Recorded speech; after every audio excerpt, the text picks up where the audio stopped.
So first of all, you got to figure out, am I an entrepreneur or am I an intrapreneur? So an entrepreneur is someone who is willing to take greater than normal risks to accomplish a certain goal. An intrapreneur is as qualified, but they would rather get on someone else's shoulder. They would rather have someone like me or you have built a foundation and pretty much go in and tap into that, right? So many people in our company are intrapreneurs.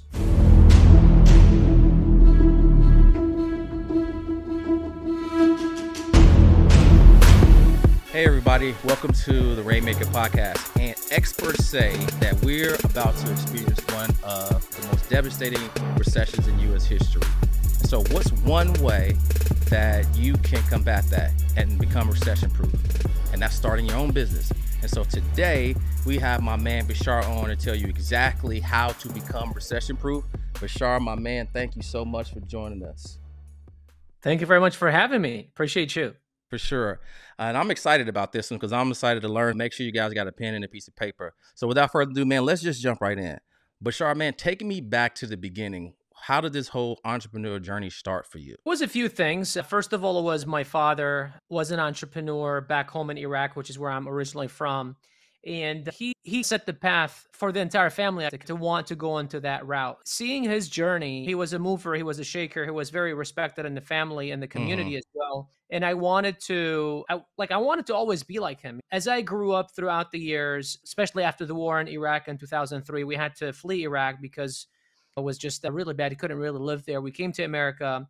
And the last decade of my dad's journey as an entrepreneur, actually, he kind of lost everything. And so my mom pretty much sold me on the idea that if you want to be successful in America, you want to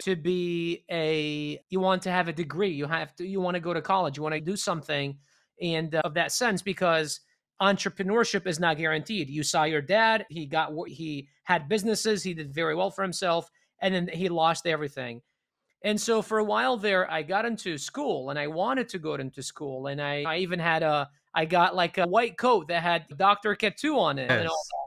And so I lived the dream of wanting to become a doctor, go to school and all that. And after a couple of years of going to school, I just realized that it wasn't for me. Not that the education was bad, but it was just that I wasn't fit for that. It just wasn't a thing for me. I wanted something that was a little more fast paced. I wanted something that had challenges. I wanted something that was going to put my neck on the line every day. And I was going to be against challenges and against walls. And that's the thing that drove me at the time. And so in 2011 was our first entrepreneurial venture in America. We bought a local pizzeria and we ran it. It was me, my brother, and my mom and dad. At the time, my mom was about 64 or 60. My dad was 72. They were helping us out. And then my brother and I ran the place 7 days a week, 12 hours a day. Wow. How old were you back then? I was about 19, 20 years old. So that was the first time that I actually became an entrepreneur or had my own business, at least a family business. But I had started working as I was flipping burgers at McDonald's at 16. That was my first job. And so, yeah, that's how it all started. For sure. So from there, you are helping out with the family. Your mom's okay, you need to go to college, get a degree. That's how most people are successful in this world, to have something that's secure. Or you can see what happened with your dad, right? That entrepreneurship isn't certain and you don't want to make the mistake, the fear of failing. And so she trying to protect you, get into the family business with the pizzeria. And so then what happens after that? About 2 years into it, I just realized that being in a family business, it's good and it's bad. And I know some people have had that experience, some people have hadn't, but it's a good, I guess the benefits of it are the fact that you have some type of a backbone. You have people that are supporting you, people that care about you, people that want to see you succeed. But then the problem with that is when you're getting in business with your family, things get a little icky sometimes. And you can't really move the way that you want to move. At the time, my brother was in charge of the business. I was, again, 18, 19, 20 years old. I didn't have a whole lot of experience. He's 8, 9 years older than me. And I wanted to go at 120 miles an hour. He wanted to go at 20 miles an hour. And we just would clash a lot. And we just wouldn't work together very well. It wasn't where you do this, I do this. We just didn't have that kind of communication. And unfortunately, we just didn't have that in the family to begin with. My dad was always very busy at work. We only saw him at night. My mom she did the best she could. She did the best that she knew how to do. But we never had that like communication as family. We never had those sit downs. We never had those conversations where my dad would sit me down and talk about what it's going to look like now that you're a teenager, you're going to start dating or that kind of stuff. We just never had that. And so each one of us grew up on their own and learned from the streets and from whatever movies and whatever else. And so that's why there just wasn't a bond and things just broke off. I finally decided that I was going to do something else. So I took my college fund and I invested in a business. Now was my first personal business. That was the business that I ran. Gotcha. Okay. Yeah. And that seems like that's a challenge right there because you're in a family business. There's the whole hierarchy. Are you the middle brother or the middle son? It depends on your say-so and experience, and then who your parents see as the leader, who actually is the leader, who really has the strengths and the weaknesses. All those things get blurred, and then that carries over into Thanksgiving dinner and at the dinner table and Christmas. And so that's really complicated. But I am curious on what lessons you learned from that you were able to use in your business to either see the patterns of what not to do or to learn what to do as a leader with having a business that's doing 2 million cash per month collected. The definition of a leader is someone who can influence others to taking action or taking certain action. I didn't know that. And so for me, it was, this is what my mindset is. This is what I know to do. And I'm just going to do everything I can to make it happen. There was no give and take. There was no, let me use some type of psychology to not manipulate you, but more of see why my way is the right way, but also have the open-mindedness of I'm willing to take feedback. I was a young kid. I had a huge ego.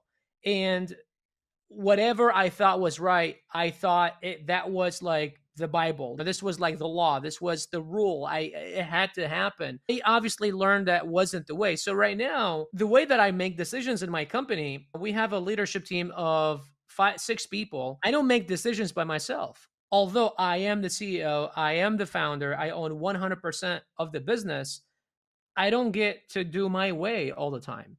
There are many things where I still don't get my way. And not often, but sometimes I've learned how to cope with it. But many times I'll walk out of meetings and I'm just like, fuck, I didn't get what I wanted. But that's not because of the team. That's because of my communication skills, because I need to learn how to better influence people and better explain why my vision is the right way to do it. And many times, not sometimes, but many times, it's not the right way because I've been influenced by a specific thing. And to me, this is one way. But then when you go and when you allow collaboration, different point of views that you hadn't been exposed to before. And so it's very important that you're able to, number one, you learn how to influence people, but number two, be willing to take feedback and put your ego aside. 100%. And I think that for a lot of entrepreneurs and CEOs, we want to have so much control over the business. And quite frankly, that can be the biggest constraint because a lot of times what happens is the fatigue sets in where you're trying to come up with all the new ideas, come up with all the new marketing, come up with all the new ad copy, all the new copywriting, come up with all the new standard procedures. And what happens is your team never has the ability to develop and take on that role of ownership in that thing that they have because they're always just waiting for you to make the decision. So I'm just curious for you, what specific things, because we're talking about making decisions collectively, what specific things have you had to collaborate with that it ended up working out well for you, getting and sparking ideas from your team? I remember one time our marketing team just wasn't doing what I expected them to do. And so what I did was I came up with this strategy and I thought this was a brilliant strategy. So then what I did was I went to them and I said, hey, I need you guys to make this happen. Now, granted, our business was in the 8 figures by now, and I alone did not get it there. My team helped get it there. 90% of the lift was my team. I might have just pushed a little bit. And I went there and I almost imposed, and this was the very first time that I imposed anything on my team. Right. And I said, I need this to happen. I don't care what you need to do. I need this to happen. And then what I realized about 6 months into it, maybe looking back, maybe they didn't put their 100% because it wasn't their idea. And that's the other thing as well, is that I imposed it on them. It didn't work out. And then what I realized is that, and instead of imposing an idea on your team, instead what you want to do is you want to sell them on the idea. You want to make sure that they have buy-in into the idea. For example, are you married or do you have a Yes. girlfriend? Yeah, I'm Okay. married. 5 Okay. So years. Yeah. that's awesome, man. Congratulations. Thank you. So if you, and I know it happens with me, I don't know it happens with you, but my wife will come to me and will say, "Hey, should I wear these shoes or those shoes?" Yeah. She'll ask me and I'll give my honest opinion, but then she'll do the opposite, right? Because it's coming from me, it's not coming from her. So then I started using the kind of you Reverse can say psychology, yeah. pretty much. And what I would say is, I don't know, what do you think? Well, she'll either, let's say yesterday we were going out and then I asked her and I said, "Hey, what do you think?" And then she was like, "Oh, I don't know, maybe this is too much." I'm like, "Yeah, exactly. The other one is really cute. I think you look really good in those." "Yeah, okay, I'll do that." Yeah. Where before I would almost impose my opinion on her. And then she'll be like, "No, I'll go with this other one." Just because it's a human nature. We don't want people to tell us what to do. Yeah. Tony Robbins says, if I say it, you don't believe it. If you say it, you believe it, right? So it's Mm. really important that whatever it is you're trying to communicate to the other person, you make it in a way of their best interest. You communicate it in a way of, this is why your future, not my future, your opportunity is going to move forward, right? It's not about me. It's about us. It's about the collective. And most importantly, it's about you, right? Yeah. When you put other people's interests first, you're able to move the needle a lot further than when you're coming from a place of me. Yeah. And I agree with that. I agree with that 100%. And the best quality of the best leaders is getting your team to teaching them how to think, right? Because a lot of times what a team becomes dependent on you, but the best leaders teach their team how to think and they get them to think for themselves. So you ask them, well, what do you think? And what happens is a lot of times when your team runs up against problems, instead of them running to you for it, they'll start to try to figure it out on themselves. And so when you start asking them, what do you think? Now they start solving their own problems. And I think for a lot of leaders, we kind of have this bottleneck in our business where a lot of times we start taking ownership over other people's problems and the jobs that they have. But a lot of times that strength in leadership is just people how to think and allow them to try to solve problems on their own. Yeah, that's pretty huge, man. So I'm glad you brought that point up. So start your first entrepreneur business. It was that when you got into coaching, or was that pre-coaching and consulting?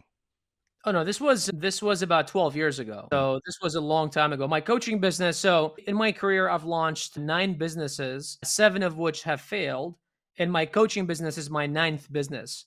And so my coaching career is the most recent career that I've had. It's the most successful, I'm not going to lie, but it's also the most impactful. And this is why I think it's the most successful, because all the other ones, all the other careers, it was self-centered. It was about me and my interest and what I can do to provide for me. But my coaching business, and pretty much everyone, I don't want to say everyone, but most of the people in this industry will tell you, when you take time out of your day to show other people the way, Yes. right? Now, yes, you're not doing it for free. Yes, it's not for charity. You are making money. But when you take time to show other people how to improve their life, improve their finances, improve their bodies, improve their relationships, whatever else, their minds, it's a selfless type of job. And Tony Robbins talks a lot about, he talks about these 2 things, and that's the science of achievement and art of Of fulfillment. fulfillment, yes. And so the science of achievement is what me and you have figured out. It's how to make money. But he talks about how, for one of his books, he interviewed 50 billionaires. And he said, at least from my experience, only about 7 of those 50 billionaires were actually truly happy. Everyone else miserable. And he says there is a reason why a lot of like athletes, especially those that are in, I don't know what you call them, but that are in like single person sports, I guess you could say, like tennis Yes. player or a golfer or whatever, unlike say a basketball player or soccer player, football player, where it's a team thing, Right. usually, or like an actor, usually drop off right after they accomplish the best thing or the thing that they've been shooting for all of their lives, because all of their lives they've been shooting for this thing that's only going to benefit them. Winning the golden medal or winning an Oscar or whatever, it's only really going to benefit me. But we are only truly fulfilled when we actually give back to other people, when we actually do things for other people. I don't care who you are, you will drop everything in your life for a loved one. Yes. I like sometimes I'll have a headache or I'll be sick or something like that, and I have work. I don't even care to go get checked. But if my wife complains from a headache or something happens to my wife or something happens to my dog, I will leave work and go take her to the hospital because we humans are designed to find true joy and fulfillment when we actually care about other people. Hey, I just want to break in here for just a couple of seconds. If you're a life insurance agent that wants to go from 0 to 100K per month, I need you to listen up. We have a free course that you can grab right now. The link is in the description for this video. You're going to get over 30 hours of training and deep dive instruction on how you can do this. It is the best performing piece that we have that is absolutely free to life insurance agents to take them from where they are 100K plus every month. Follow these instructions, grab the course. It's called Life Insurance Agent University. And so my journey as a coach really evolved and became a thing after I had made money with my Amazon business and had pretty accomplished my goals, short-term goals, and realized that my life was pretty empty and that there was no drive anymore. There was no desire to dream big or do more things. It's what's the point?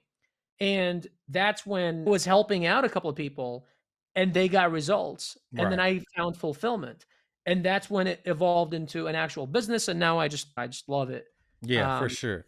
Yeah, and that's great. So you said a couple things in there, and I want to unpack this, and especially for that 9-to-5er out there that's watching this, and they hear something about you started 9 businesses and 7 of them failed. And I'm just curious to hear now, looking back, because it probably didn't feel good along the way, what that feedback was from you and how you look at those 7 businesses that weren't a success, but they also still contributed to you having an 8, nearly 9-figure business soon to be coming up. Like, how were you able to, what were the lessons that you learned from having those 7 businesses? Everything I learned in business came from the failures, but I don't know where I heard this. There's a quote that says, a smart man learns from his mistakes, a wise man learns from others' mistakes. And so I wouldn't be who I am today had I not gone through all of those failures.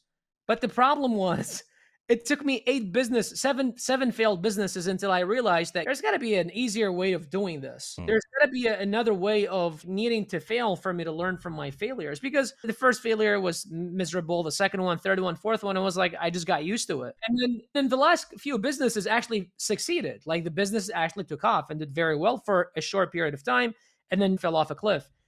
Looking back at that, I was like, all right, there's got to be another way of learning from my mistakes, because the first few businesses, it was terrible. And then I realized that there were so many lessons that I was learning and that I was evolving, that the next business I did it better, the next business I did it better. And I was like, but how many businesses is it going to take for me to finally actually succeed and succeed for long periods of time? And so that's when I learned about coaching and mentors and learning from other people's. And this is when I realized that I probably would have found success in those other businesses had I tapped into other people's success, other people's kind of roadmap, had I not just gone ahead and done it myself. So I think there is a balance there between, yes, you do want to jump in and figure it out, but also you could probably avoid or minimize your mistakes if you tap into other people's mistakes. Yeah, 100%. And so it sounds, again, you said you were driven me, which also means you had to learn all the lessons all by yourself. And that's very painful and time consuming. And so over that period of time, I don't know, you said 12 years. So that's a lot of pain and agony. I mean, you know how it is. The business goes up and down. And the power of coaching and mentorship can literally compress time and save you a lot of heartache. And so that's what I want to transition into now. So when you figured it out, when was that? And then obviously it was from you doing it yourself. But when did you start to see results in your clients that was like, okay, I've got something and now I got to try to share this with everybody? First of all, after having 7 failed businesses, you would think that one would have learned, but I obviously didn't. I went and I gave a shot to online business for the first time in 2015, I think it was 2016. And that's when I tried multiple things. And that's where I tell people about this thing of discovery phase. I think everyone needs to be in a discovery phase. So if you're in a 9 to 5 trying to transition into having your own business or having that's the other thing is you don't necessarily need to start your own business to be successful in life, but be in an industry or in a career where you have control over your outcome, right? More input results in more output because you could work. We have many people in our company that are in the 6 figures. We have a few people in our company will do well in the 7 figures this year. Now, you might look at them and say, yeah, but they work for someone else. But do they? The more they put in equals more they get out. And it's not necessarily time. And that's the other thing that people don't understand is that you don't necessarily need to have your own time invested for you to put in more because sometimes people say, yeah, okay, if I put in more, I get out more. Okay, I get it. But then it's, I've got a family, I've got kids, I've got this, I've got that. How many hours am I going to work a day? This is why I say you need to have more control because I have people in our company where they've hired their own VAs.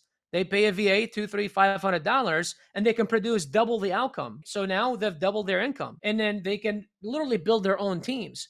But because we also allow them to, we allow them to create like a business within the business, where other companies are a little more rigid. I'm hiring you to do X, Y, and Z. I expect you to do X, Y, and Z.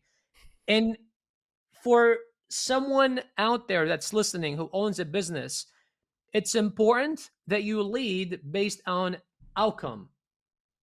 Be obsessed with the outcome. I don't give a shit what you do as long as the outcome is there. Now, there are parameters that I want you to follow. There is a box that I want you to operate within, but you also want to have some flexibility. These glasses, they are flexible. They don't give me a headache. They can go back and forth and stuff like that. So that's what you want to do. This provides stability, but then they're also flexible. So if I need to expand them a little bit, if I've got a bigger head than the average person, which I do, they also will fit. So that's the other thing that leaders out there need to understand. And if you aren't trying to transition into a 9 to 5 and your current career does not allow for that, I always suggest people to go into this thing called the discovery phase. Yeah. And for me, discovery phase is finding 3 to 5 things that you personally are interested in, follow them or research them for whatever long it is, 3 to 6 months at least, I would say. And then after that period, find one of those things that you're going to go into 100% and ask yourself these 2 questions. Number 1, do I see myself committing the next 1 to 2 years for this one thing without getting distracted by anything else? No crypto, no investments. If the answer is yes, ask yourself the second question. If after 1 to 2 years, this thing completely flops, it goes nowhere, will I regret the last 1 to 2 years? If the answer is no, then go for it. If the answer is yes, then that's not the right one. Because do understand, after 12 years, I launched 7 businesses which failed, right? If I regretted every single business, I would literally probably have dug myself a grave somewhere and just said, screw this. It's not worth it. I learned, I evolved, going on to the next thing. I learned, I evolved, I went on to the next thing. And so it's really important that you go through that discovery phase and figure out what it is that you want to go into. For sure. And yeah, that's what I kind of want to transition into to what you're actually helping people with. We got 2 types of people. We got the 9 to 5ers, and then we got the entrepreneurs, people who've started something and they got these same feelings, right? They either stuck at a dead end job and they're like, okay, recession's coming. They're not sure of their future. And they're starting to look like, okay, maybe I need to try to figure out a plan B, a side hustle, a contingency plan. And then you got the entrepreneur where it's okay, I'm doing this coaching, consulting, digital marketing agency, but I'm responsible for other people's businesses or all the results. And I don't want to have that much responsibility. So I'm just curious on what it is exactly with your coaching that you're offering people that can help them. So first of all, you got to figure out, am I an entrepreneur or am I an intrapreneur? So an entrepreneur is someone who's willing to take greater than normal risks to accomplish a certain goal. An intrapreneur is as qualified, but they would rather get on someone else's shoulder. They would rather have someone like me or you have built a foundation and pretty much go in and tap into that, right? So many people in our company are intrapreneurs. I know several of them are also entrepreneurs, and there might be a time, and if I don't create them enough opportunity, there might be a time where they will just fall off to go do their own thing. Will they be successful? I don't know, but it needs to be their own thing. They need to be in total control. Entrepreneurs don't need to necessarily be in total control as long as they have some control. And as a business owner, you need to understand that and you need to see that and give them that control. Obviously, again, to operate within that box. So as far as let's address the two different buckets. So if you are a 9 to 5er trying to go into something else, the recession is coming in, what I would do is, again, I would go into that discovery phase. That would be my advice for you, is go into that discovery phase, figure out this one thing that you want to go into, and then put a timeline, because that's the other thing that people don't do is, I'm going to start a side hustle. Okay, great. I want to make more money. Okay, Right. here's another dollar. Does that satisfy that? You want to be clear and specific and add a timeline. I want to make an extra $50,000. That's more specific. But then when you add a timeline, it creates urgency. I want to make an additional $50,000 by the end of the year. Okay, Right. it's very specific, and that has a time frame which is urgent now. It creates urgency, and when people feel urgent, they have pressure and they actually take action. If you just I want to make $50,000. All right, I'm 30 years old. I'm going to die hopefully by 90. So I've got another 60 years to make 50,000. I'm probably going to do that. So I have all the time to do. I'm not going to worry about it today, tomorrow, next year. So that's the first thing that I would do for a 9 to 5er. And then you have to decide, do I want to transition into that full time, or is this kind of more, I love my job, I really enjoy it, but I just want something to hedge against what's happening in the world. Right. And so if that's what your thing is, you can't go wrong with this. Amazon FBA is literally the best thing that anyone can do that's in that situation. Right. Simply because you're almost an entrepreneur. You are an entrepreneur, but you're not 100% responsible, right? Because Amazon accounts for 83% of all online shopping that happens in the world, right? Secondly, they bring the traffic for you. I don't know. I can't even remember last time I thought of buying something that actually went somewhere else aside from Amazon. So that's literally the perfect thing for you. The system is there, logistics are there, everything is there. You just got to tap into it, learn how to do it, and then go in there. If you are you're more of an entrepreneur, you want to start your own business, you're in the coaching niche, you want to do your own thing, or you've started to doing your own thing. If you're wondering that I'm responsible for all these people's businesses, then shut down your business and go work for someone else. Because a true entrepreneur should never ask that question, but instead should ask the question of, how can I add more value to my customers more than ever, especially now in times of need, especially now in times of doubt? Because when the rest of the world is in doubt and they're contracting, you can actually come to the top. And this is why I think I read something somewhere where 66% of the Fortune 500 companies were built in a recession or a depression. Yes. Yeah, for sure. Yeah. I know people be hearing this and they're like, wait a minute, I can make money with Amazon. And so you have to kind of, okay, so what is FBA and then what is BJK University? Yeah, FBA first stands for Fulfillment by Amazon. So that's very simple. And it is where you simply ship products to Amazon. They store them for you. As you create sales, Amazon fulfills orders for you. Up until 10 years ago, any system like that just did not exist. Amazon has made it super simple and streamlined for people like you, everyday people like me and you, to simply go in and start this business. You don't need a business background. You don't need a resume. The reason why I got into it was because I had a felony on my record. I had lawsuits. I had just lost the business and had lost $500,000 in the process. So my credit was shot. No one would give me a loan. No one would look at me. No one would hire me. I was just unhireable, right?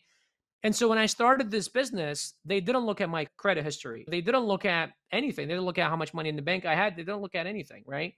So anyone can start this over the age of 18, although we have some students that are like under 18, they just use mom's or dad's names to open an account. So you can still do that, but don't say that you heard it from me. Right. With that said, you simply find a product that already sells on Amazon. As I mentioned, 83% of all online shopping happens on Amazon. So there's literally millions, hundreds of millions of people that go to Amazon every single month, every single year to buy products.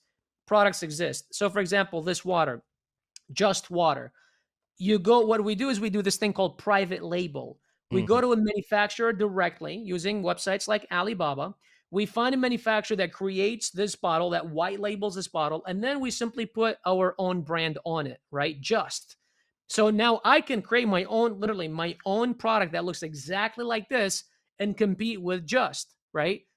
exactly like this. I just create different branding and I sell it to the same customers that Just is selling to on Amazon, because literally everyone and their sister shops on Amazon. Gotcha. Okay.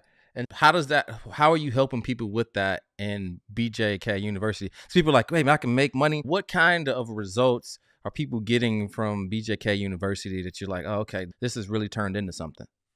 Yeah, the way that BJK University started was, it was 2018 when I had my Amazon business. The reason why I got into it was, again, I lost my restaurant, lost about $500,000 in the process, was $150,000 in debt, and lost the respect of my dad, which was the biggest thing for me. And so I wanted to retire my parents. I wanted to gain the respect back of my dad, and I wanted to retire, clear my debt. Again, it's all about me, right? All the reasons were about me. But I had a clear why, which is also important. You need to be clear on your why, because that's the driver. I got into Amazon to settle all these things. Late 2018, once I had done all that, about 3.5 years later, I realized that I've done all this, but I don't have a drive to wake up every morning. I probably was making, I don't know, $10,000, $15,000 a month in profits. I was doing very well for the average person. And I had helped a couple of people throughout the process, a few people, a few friends that just were asking. I think one person I, paid me like maybe $100. Another friend was just like, I was doing it for free, just helping them out and stuff like that. And then one kid came out to me and said, over the last 6 months, you've helped me make, I think it was like 30 grand in profits or something like that. Wow. And this was a 23-year-old kid that lived in North Carolina. That all he wanted to do was travel the country and he used to do dirt biking. So he wanted to get into tournaments and just not have to worry about making money and taking off from work and stuff like that.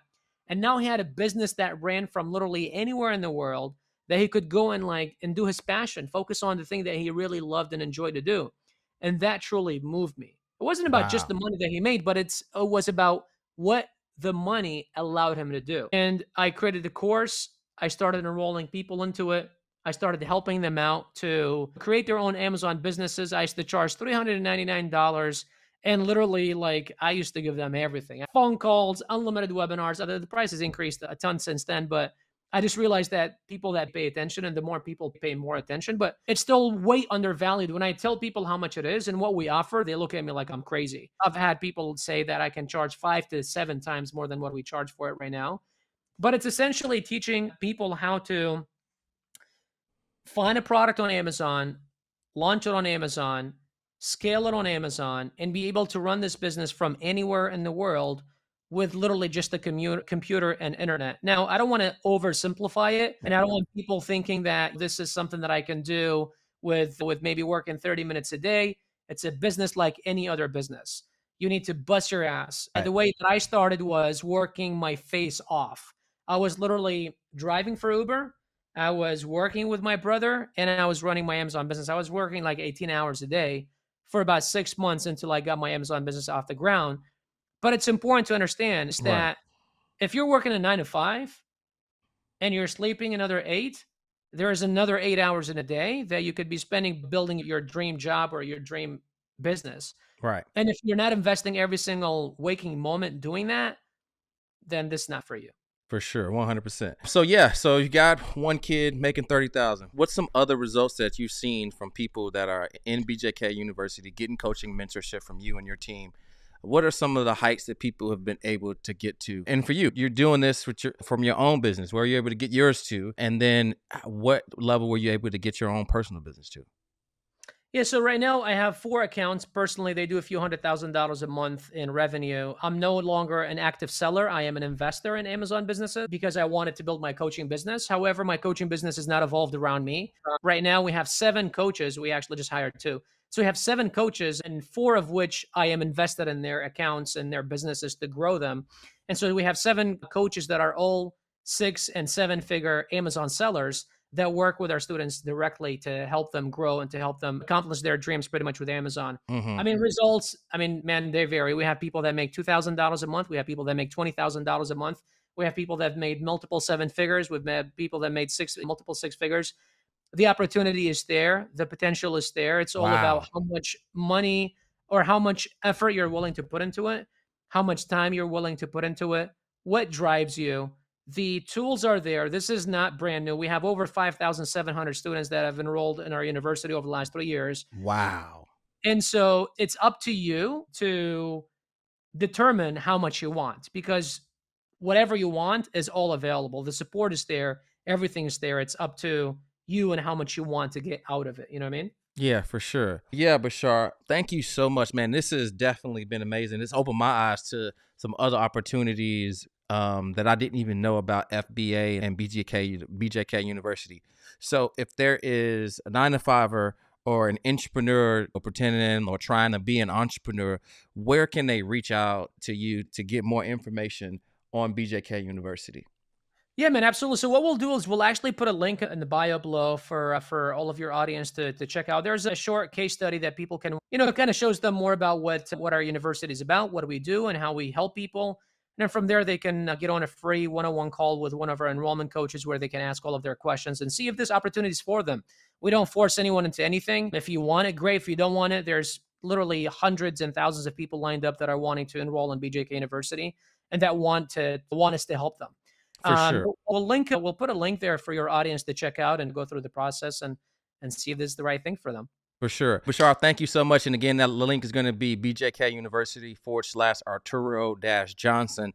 But yeah, Bashar, man, I'm looking forward to seeing you next week. I'll be down in Miami to catch up. But thanks again for dropping some knowledge on the call, man. We'll see you next time. Thank you. All right, guys. So thank you again for tuning in to the Rainmaker podcast. So if you're a 9-to-5er or an entrepreneur and you're looking to really become a recession proof, then reach out. Again, it's BJK University /Arturo-Johnson. Reach out to Bashar for help. He's been able to help over 5,000 people to start their own business and become recession proof. We'll see you in the next video. Hey, I know you just enjoyed this video, but I've got a great one for you right here. Make sure you go ahead and click it right now and get a ton more of our free information that's going to show you how to go from 0 to 100K per month.